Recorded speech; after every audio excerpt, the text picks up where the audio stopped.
Hello guys, so you've been probably watching this video because it's new and stuff. So this is how I do a hook in arm wrestling. I mean, I don't even have a table to do it, so yeah, I usually do it on a free table so I can move my arm a bit. But try not to do it too much because it kind of be cheating in my part.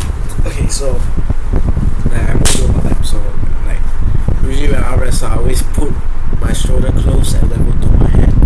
And like when the game starts, I don't just do this. I make sure I do this first.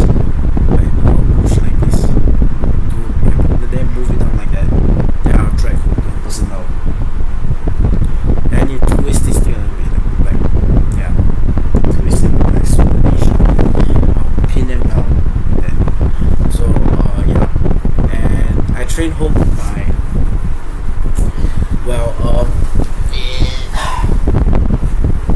first, I'm training my cupping.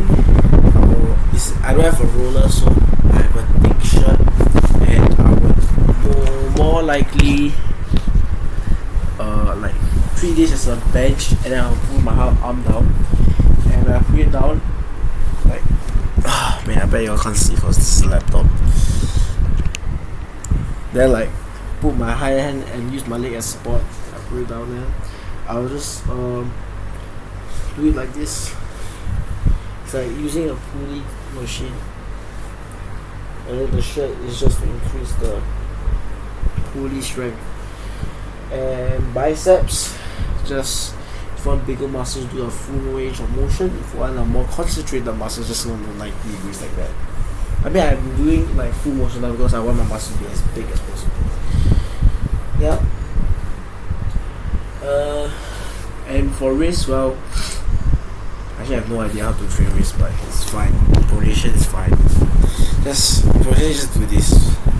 It's the same thing as cupping, as a matter. So yeah.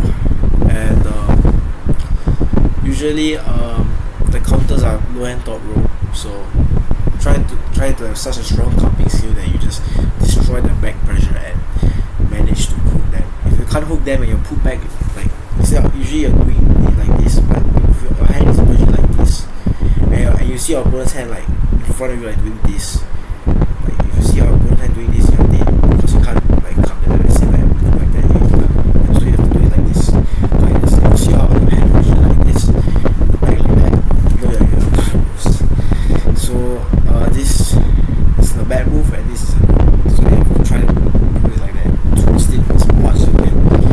That's why hook is very good, because if like you get a bit like this, you can assess all your side pressure and pin them down instead of being neutral.